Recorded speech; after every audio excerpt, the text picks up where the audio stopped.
Hey guys, welcome back to the Outlook Industries podcast. It's your host, Trevor Johnson, back in the studio recording some more episodes for you guys. Today, I have my first international guest. It's Ben Rogers. He's a great scooter rider from Melbourne, Australia, and he helped a lot with Volo Park, and he was a rider for MGP. He was the first rider on their flow team, apparently.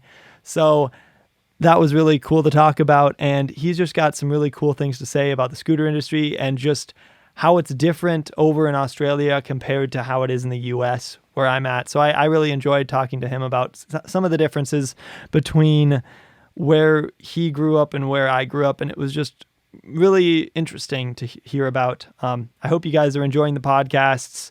Please give me 5 stars if you're listening on Apple Podcasts. If you're on YouTube, like, subscribe. Tell me what I could do different or what you enjoyed. I love to hear all sorts of critiques. And that's just how I make the podcast better. So yeah, if you guys are enjoying it, make sure to help me out a little bit. You can always follow me on Outlook_Industries on Instagram. And yeah, let's get right into this podcast with Ben. It's the Outlook Podcast. We're you at the Outlook Podcast. Just we're here. We're talking to cool people.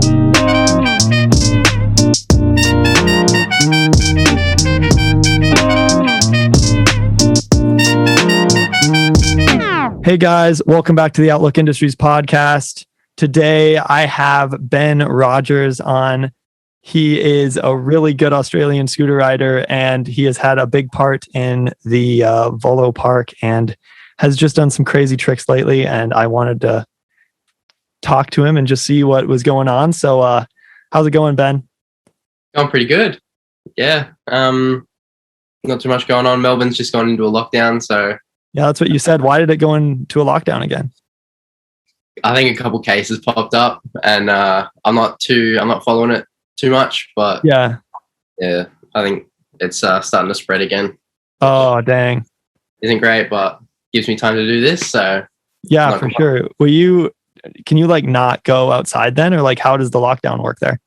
We have 4 or 5 reasons to go outside, so it's either for like food, exercise, caring, or work or school. So they're the only reasons you're allowed to be outside. Otherwise, it's like illegal. You can get fined for it, right? Yeah, if you don't have a good reason, you get fined. Dang, that's annoying. That sucks. Yeah. So you're just kind of stuck inside. So I'm just going to have you kind of in your words say who you are and what you do and where you're from and just that kind of thing. Yeah. So I'm Ben Rogers. I've been riding scooters for probably best part of 13 years, 14 years. It's been a while. I started really young. So that helps with a lot of the time. Yeah. And I'm from Melbourne, Australia. I'm from northeast side, and all the indoor skate parks in Melbourne have always been on the south or like west. So when Volo Park popped up, it's the first indoor on the north side. So really? Closest indoor, it's the first one on the north side, and excellent placement for how far is like the south side from you? Like how long does it take to get there? If I wanted to go to the shed, which is in Cranbourne, pretty much all the bottom, it's a good hour and 20-minute drive. Wow. Yeah, that's quite a commute for riding a park, which I'm sure you've done that plenty. Done it heaps. I used to have a lot, so I wouldn't be driving as such. It'd be a bit cheaper, and yeah, you'd kind of just sit on the train and go on your phone. Yeah. But yeah, it's definitely a commute. Yeah, because you guys have heaps of parks around there, don't you? Yeah, we got like pretty much a park in every suburb. Okay. I know there's a couple that don't, but I've got on my maps all the parks like pinpointed and saved. So if I go onto album, I just click on skate parks and it'll pop up with all the skate parks, and it's scattered all the way around. That's cool. So you just have like this archive in your phone of all the parks that I can click on and it'll show me all the skate parks. Do a lot of those show up on like maps and stuff, or do you have to like find them yourself? I know probably a good 95% is on Google. If you Google it, the skate park will come up with an address, but there's a couple that won't come up. Oh, a little bit more secretive or like smaller that aren't major. Do you have any siblings or anything? I got one brother. Yeah, he's a younger brother. Does he ride? He rides rollerblades. So Cool. he's gotten me into that a couple times. And like I've been doing all kinds of action sports since I was young. So I've been riding rollerblades just around as a kid. I never really took them to the skate park. The skate park was more for BMX or scooter. But I've been riding skateboards on paths and just around as like form of transport. And then I would ride rollerblades with my brother or family. So basically BMX and scooter are a skate park, and then the other two are just fun or transport. Yeah. So how did you kind of get into scootering, and how did that happen? So I rode bikes as a kid, and when you're young, especially back then, the technologies that they had for bikes, they were certainly a lot heavier, and I found it really hard to progress. So I picked up a scooter because it had the same sort of mechanics of bar spins and tail whips, because I wasn't really interested in skateboarding with grinds or flip tricks or whatever. Bar spins, tail whips, going big. So I picked up a scooter and basically just went from there. I kind of wanted to get every trick in the book. And then I, as consistent as I could. And again, a big part for me is I would certainly rather look a bit cleaner, do things nicer. I'm really consistent with it. There's less chance of crashing, less chance of injury. So yeah, I kind of I take it easy now. But it's definitely more a style thing for me. Yes. Just because it's more fun. If you're going like really fast, something really nice, it's just, that's the best feeling that I like. I'm not after trying to do as many tail flips as I can.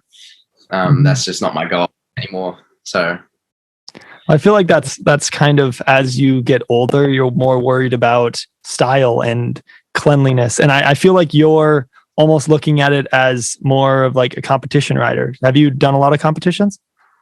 I used to do comps. I don't do comps anymore. Okay. I think there's a couple competitions that I'm going to do with like a couple mates just around the local skate parks. But no, I didn't do ASA, which is the Australian Scooter Association. That's basically how you qualify for the international comps. I did those 2016, 17, 18, I think, and I got decent results. Yeah. But then, there was a problem with comps for me. So as a kid, I did gymnastics. That's my state uniform. And doing competitions kind of takes the fun out of the sport for me. Yeah. So I didn't want that to happen with scootering, because I really like the sport. And if I keep doing comps, it's going to ruin it for me, and I'm not going to want to ride my scooter anymore. So yeah, I made the decision, I'm going to stop doing comps. I'm just going to ride for fun, just because that's what I want to do. Yeah, it kind of turned into almost more of a job for you if you do comps. So it's just like you stress out about it and not have as much fun. Yeah. So you just find yourself like filming more like Insta clips, or? Yeah, occasionally. I know I definitely I definitely miss making YouTube videos. Yes. I do that a lot. As a kid, when I was back on Mad Gear, I used to film YouTube videos like every week. How long were you on Mad Gear? I was on Mad Gear for about 4.5 years. I was the first ever flow rider, like MGP flow team. Really? Person. Back before it was a thing, I got a message from one of the Mad Gear riders, and he said, "Mad Gear are thinking of starting a flow team. How'd you like to be on it?" And then that kind of kicked off everything. But interesting. Yeah, it was cool. So were you flow for 4 years? Yeah, I was flow for 4.5 years.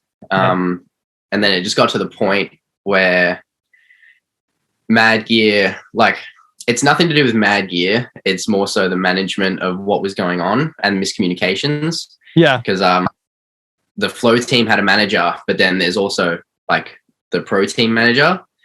And I was sort of talking to both of them because I was meant to be going on the pro team. And then that never really happened. And they had a couple reasons that didn't really make sense to me. Yeah. So I thought it was best if I just leave, start doing my own thing. Did your own thing for a little bit. Yeah, stop doing comps and stuff like that, and get back to enjoying it. And we're here now, and like I'm back progressing again, because I had a little bit of a break where, you know, it wasn't too much fun and I wasn't really motivated. But yeah, now I'm pushing the limits again. Yeah, I've seen that. You've been dropping some bangers for sure. It's crazy. Just seeing what you guys are doing, and I'm sure there's great things to come from Volo, and just a lot of those. Just Australian scene is going to grow a lot with that park. So that's really cool. I like seeing that kind of stuff growing. How did did you make it to Worlds when you did ASA? Nah. So when I did the ASA, I competed in the 16s division, then the Opens, then the Pros. Yeah. I can't remember what I got in the 16s division. I know I got the second in one of the comps because I have a photo of it, but I can't remember that too much. In the Opens division, I got second place at the state titles, and then I got fourth place at the Australian titles. But in the Opens division, you don't qualify for Worlds. Well, you didn't back then. You might do now. I'm not too sure. But back then, so it didn't really go anywhere. So I was like, the next year, I'm just going to compete. Even though I'm not pro, I'll just compete in pro, so maybe I can go somewhere. And then I got third at state in pro.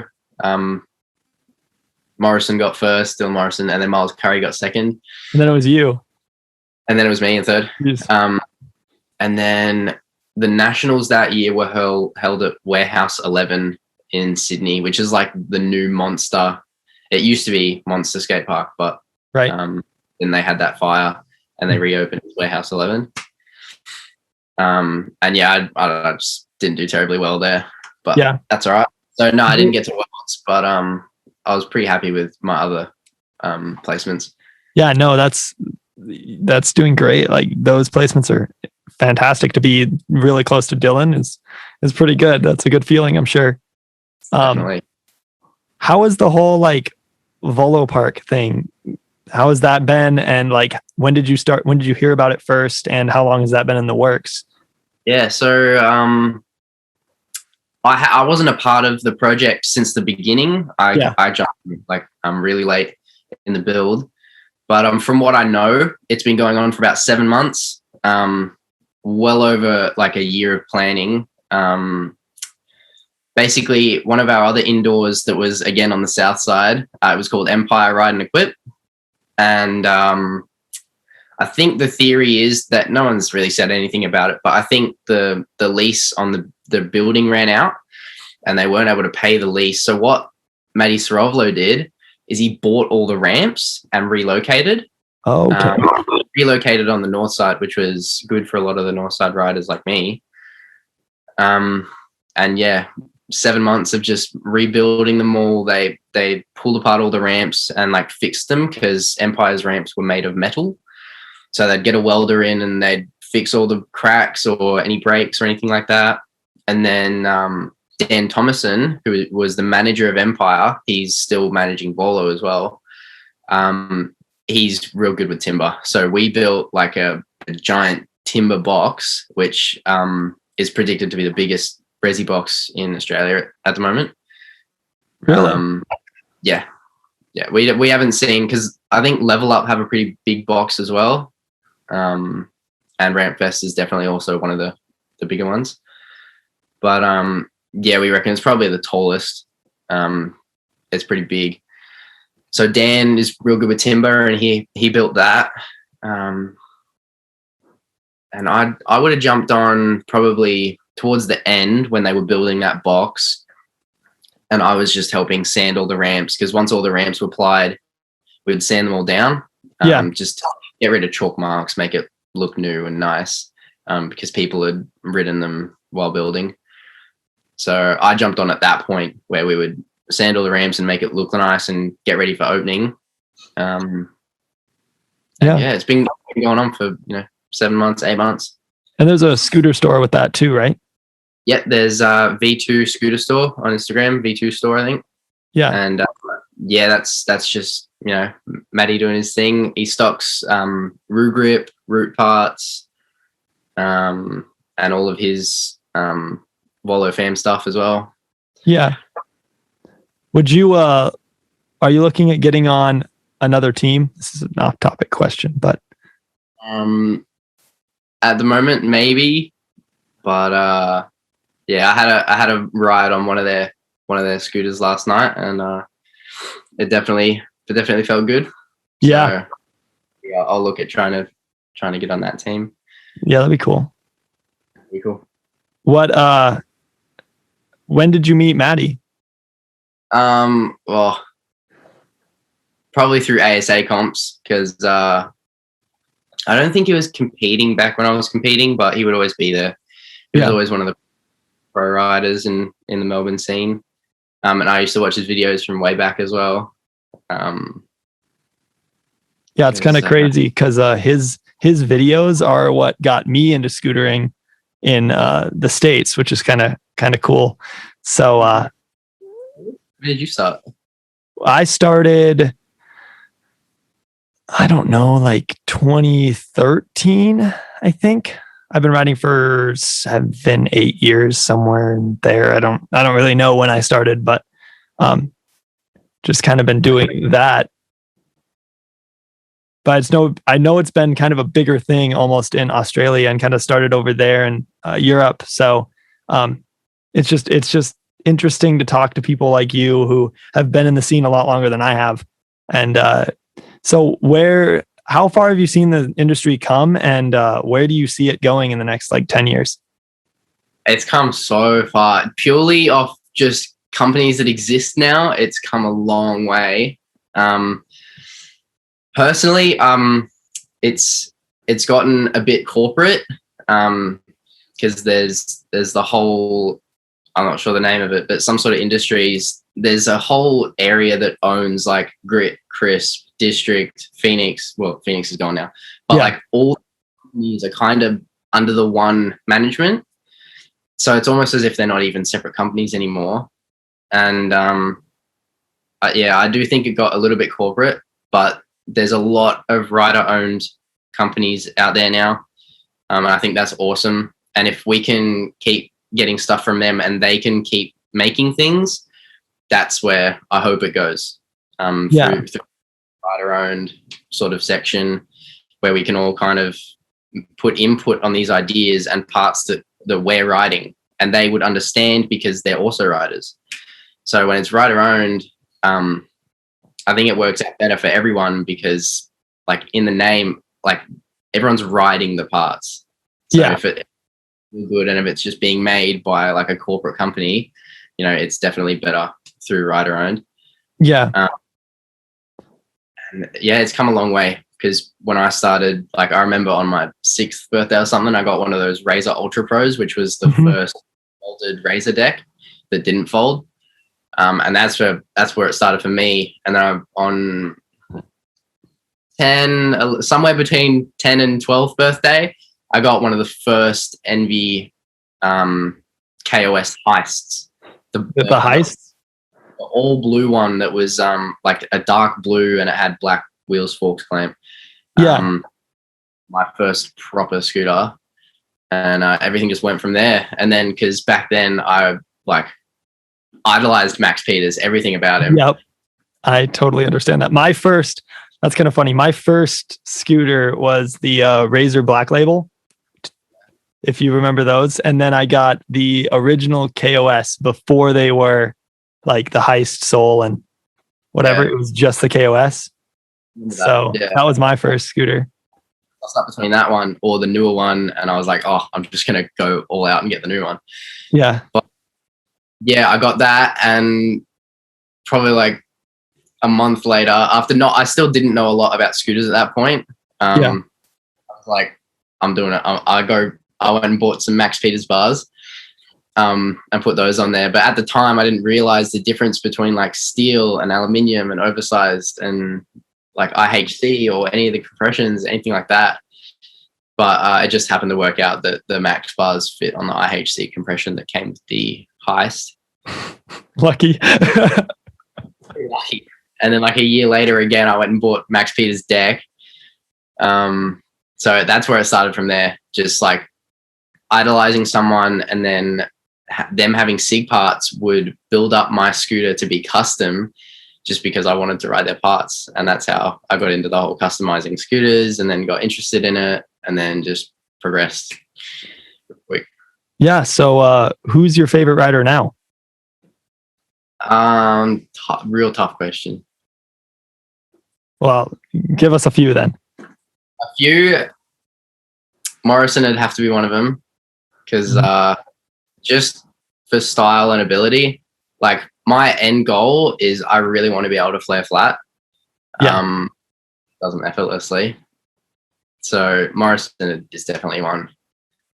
There's a couple underrated riders around Australia as well.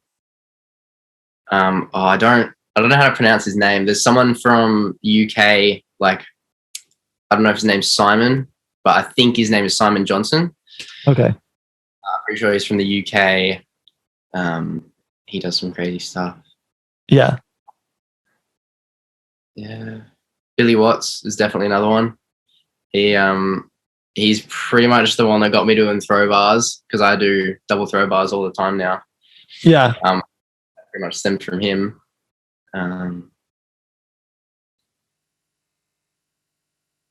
I know there's going to be some others that are. Yeah. But yeah, probably Morrison would have to be number one.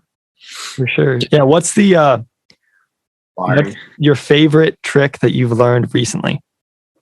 Recently, wall ride flare. I learned that maybe a week ago or something now. And not like where you dropped into that wall ride off that quarter, right? Up the quarter, and then like it's a different technique. Wall ride, you kind of got to use it and then like push through onto the wall so you can keep riding it as like a quarter. But yeah, that's probably my favorite that I learned recently. That's probably scary, wasn't it? Yeah, it was scary, but it wasn't hard. First time you're like, oh, that wasn't bad at all, because it's the same as doing a flare, which is a no-brainer to me. So it's you just kind of do your thing.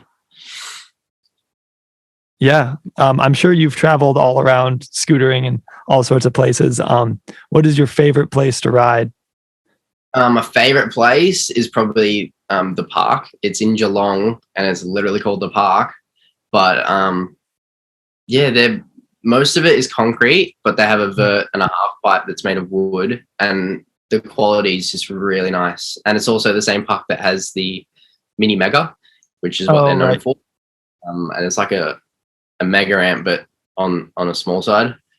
And I just like a big box jump that's really fun. Oh yeah, I'm sure you just like flying, don't you? I really do. Yeah. 100%. That's my favorite just go as big as you possibly can. Yeah, your 540 double flare blew me away. It just looked so effortless. Yeah, the one that I actually landed, I landed pretty easy. There were a couple crashes that definitely were, made the trick look a lot harder. Yeah. The one I landed was oddly quite easy. It looked really clean. It was awesome. Exactly like textbook. So like that must have been a good session, because there were a few good clips that came out of that session. Heaps of good clips that came out. Right, I was riding with Corey Barton and Michael Yates.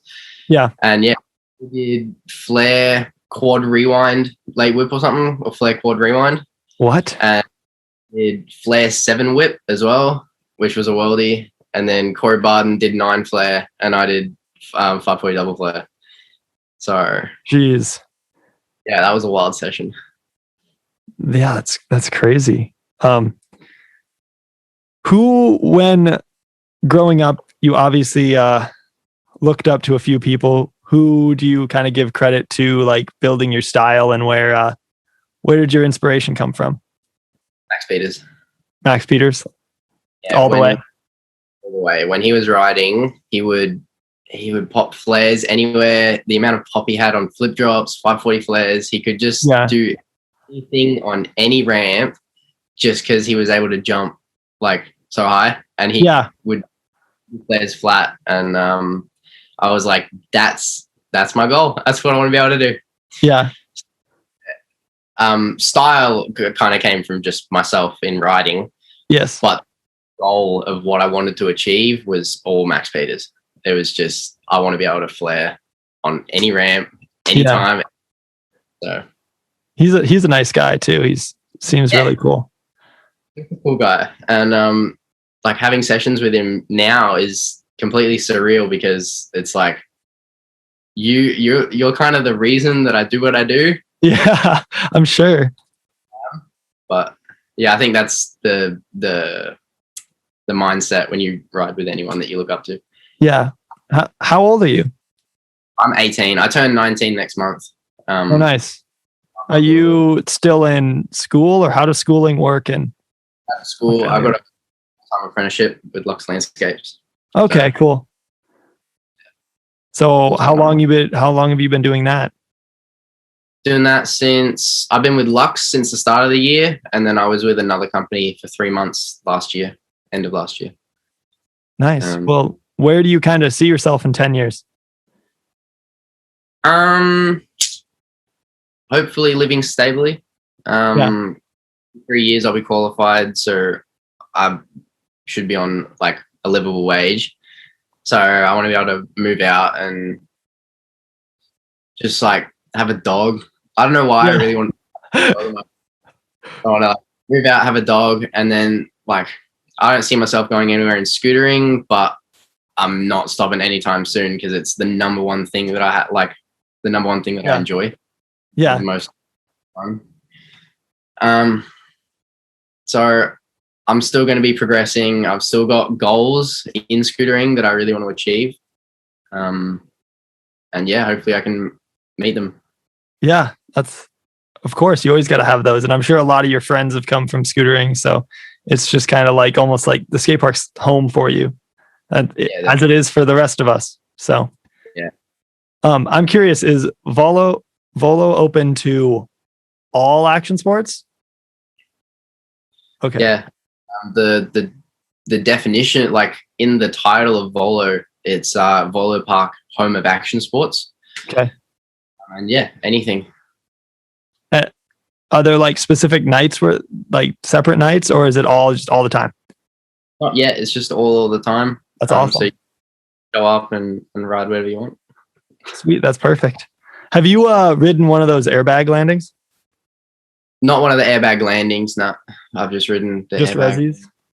Yeah, I'm pretty keen to go out to Arwilly Land eventually. Do some stuff there because I reckon I could. World is. Yeah, I'm excited to see those clips when that eventually happens. I'll definitely get her done. What do you do at your landscaping? So we work with a bunch of pool companies. So LDR pools, Falcon pools, Neptune pools. And when you get a pool put in, the first thing that needs to go down is the coping, like just pavers all the way around it. Yeah. So we get subcontracted to go do the coping. And then if they want, they'll subcontract us to do all the paving backwards as well. Okay. So a lot of paving, but then again, there's also jobs where we do full like landscapes of the backyard. So we do turf, block work, brickwork, pretty much anything. So. Jeez. Awesome. Well, yeah, you said you did YouTube before, didn't you? Yeah, definitely. Have you ever thought about doing that again? Yeah, it's just it's time consuming because not only do you have to film when you get to the skate park, but you have to edit the videos as well, which takes I'm sure hours. And if I'm getting home on a weekend, I don't really know if I want to spend 3 hours on a video when my time to go out with mates or whatever. Yeah. Because throughout the week I'm just smashed with work. Just busy. Yeah. Have you been working on any video parts lately? No, not really. Not at all. I don't have any clips. Oh, gotcha. You're just straight to Instagram. It's the way to do it. Fuck. I barely even post half the clips that I get on Instagram as it is, just because I go to the skate park to ride. Like I don't film a lot. I'm not an influencer. I don't have any need to post. I'm not sponsored. I don't like riding because I enjoy the sport. That's the way it should be, for sure. That's awesome that you can, because lots of people get a lot of their inspiration from posting and seeing what people's reactions are and whatever, and being at the level that you are and not needing that is awesome. So I did that. Like, I've already done the whole social media thing when I was with Mad Gear, and all I found is you can't please everybody. There's always doesn't like it, so I just gave up on it. Like, I'm just here to have fun. Yeah, for sure. Yeah. What advice would you give somebody who's trying to kind of get in that sponsored space and be sponsored by somebody? What is kind of your advice? These days, if you want to be sponsored, you kind of got to be like the best of the best, which is really tough. So either post consistently and try to get as many followers as you can, because companies kind of look for what you give them in terms of promotion. So if you have a lot of followers, and they put their brand on you, then their brand gets seen because you're putting it out there with a decent. So there's that side, or there's comp side, where if you place really well in competitions, again, companies are going to want to put their name on you because you're showing off their brand when you place really high and everyone's looking at you. Yeah. Because you're number 2, number 3, whatever. Yeah. So while trying to get sponsored, do as many comps as you can, place as best as you can. And, you can do both at the same time. Like, keep posting on Instagram. Yeah. And try build an audience. Because that's what I did just from when I was like 12, 13. Yeah. Posted up and built my audience just off that. Yeah. You are doing the whole social media thing. You got to understand that it's going to go up and down, because there's been so many times where I would like hit 8K and then go down 7 and then go back up to 8, and it fluctuates a lot. But I think the key is to not get down on yourself if you do lose followers. Yeah. So I think that's what I was like, I'm losing followers, no one cares, stop posting. Yep. That's not the way to go. If you lose followers, keep posting, keep doing it. It'll come back up. It should come back up. Yeah. What is your favorite brand right now and why? Being unsponsored and having the opinions that you have. The opinions that I have, it's different. If we're going off brand, then I'm going to go off the parts that they have the most of that I enjoy, which is probably...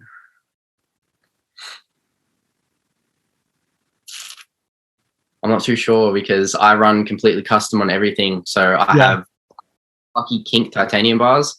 Yeah. They're bars, in my opinion. Like, I've had them for, like, I've had this set for well over a year. And then I had my last set again for over a year. So I've been riding the same bars for probably nearly 3 years.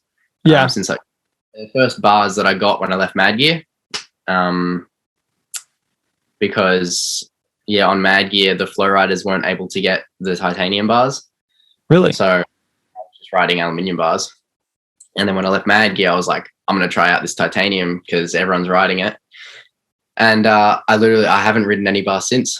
So 3 years, I've been Kink titanium bars, and they're absolutely amazing in my opinion. Super durable. I've been riding the same set of forks as well for 3 years, just because they haven't bent. Like, yeah. Wow. Those bars, do you struggle with seeing titanium like bend a bunch when you're doing tricks? Not with those? Not with those. I know I've heard the Youth Gone Wild titanium bars flex a lot. And these ones just don't. I rode the Affinity ones for a while, and those bent pretty bad. Yeah. I don't know. These ones just don't really flex for me. And I think along with that, I don't know, like when I land, the flex that they do have stops you from bending forks. So I think that's why they've just lasted forever, because it'll bend when I land, but it won't actually bend the fork, and the bars go back to where they're meant to be when the titanium bends. Yeah. Yeah. Oh, okay. My favorite brand is probably Ethic.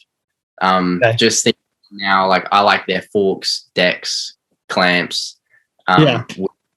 and then with kink bars. But currently, I got the Lucky bars. I got an Envy clamp. I got an Ethic fork. That I run the Ethic Nemesis fork, which is meant to 12 standard wheels because I've been riding 12 standard wheels for a while now. Yeah. And yeah, I just like the 30 wide by 125. Yep. Go so fast. And yeah, it's perfect for what I want to do. Like just go really high. Yeah. Ethic is probably my favorite brand overall because they make the most like of the parts that I want to ride. Yep. Yeah, I've been riding 12 standard for over a year now. And then I rode it before that. And I just love 12 standard so much better. You don't like break axles or anything. So yeah, definitely. I love the 12 standard. Do you think that more companies are going to transition over to that? I've seen that AO have some 12 standard stuff, but I don't think it's going to go too much further than that. But we'll have to see. But yeah, I'm glad we agree that 12 standards just. Yeah, 12 standards the move. It really is. People are like, no. But yeah, it's so much better. So I love it. And then you don't have to worry about like sliding out or all that kind of stuff. I haven't ridden it on a Resi. Is it grippier on the Resi? Well, I didn't slide out in the 540 double flare. So there you go. Yeah. Yeah. Because there's not a Resi within 6 hours of where I live, at least. So like I haven't gotten to ride it, but I love the 12 standard. But it is gonna feel like the craziest thing when you ride down it. It's like the smoothest in the world. It's like you're riding on. It's like smoother than concrete. Yeah. So if you find concrete, times that by 5. That's what riding down a Resi feels like with 12 standard. Yeah. Jeez. Cool. Well, yeah, I have one more question for you. What is your meaning of life? Meaning of life. Here we go. Deep one. Yeah. Yeah. It's always changed throughout the years.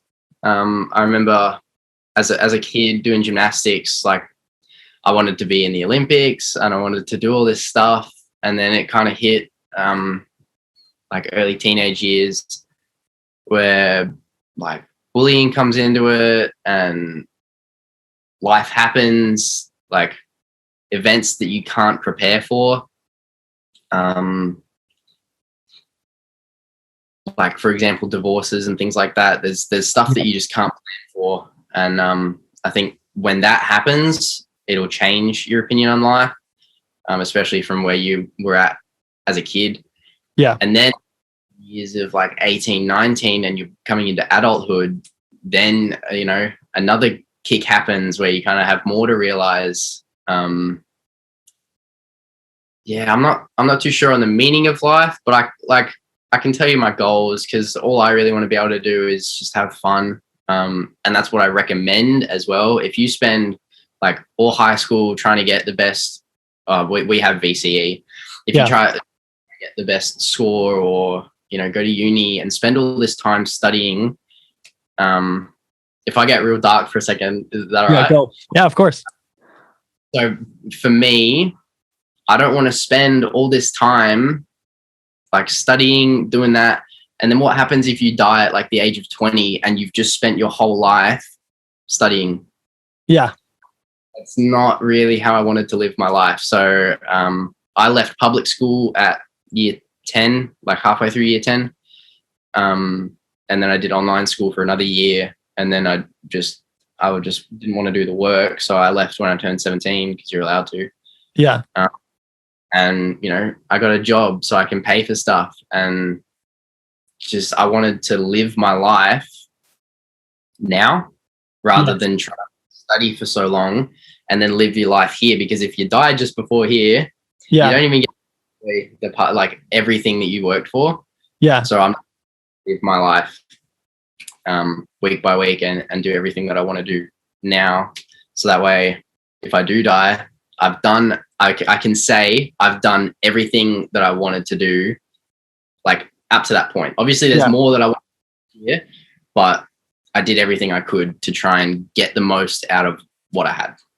Live for now. Don't live for a time that you can't see. And how I see it too is like, you're almost like, you're only 20 something or whatever for so long. Like after that, like your health starts declining or whatever, and you start having more problems with health, and you get hurt easier and things can take you out. So like enjoy your youth, basically.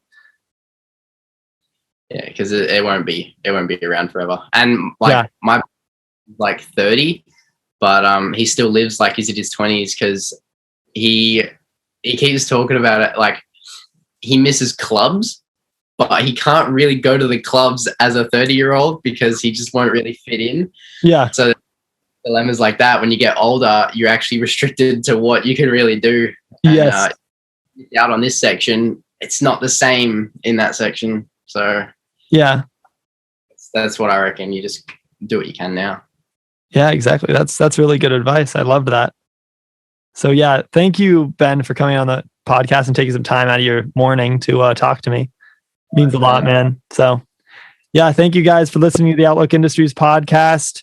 I hope you guys are liking these episodes, and I hope you liked what Ben had to say. I learned a lot, and he has some great wisdom for me and everybody else. So thank you again for taking some time out, and have a good night, guys.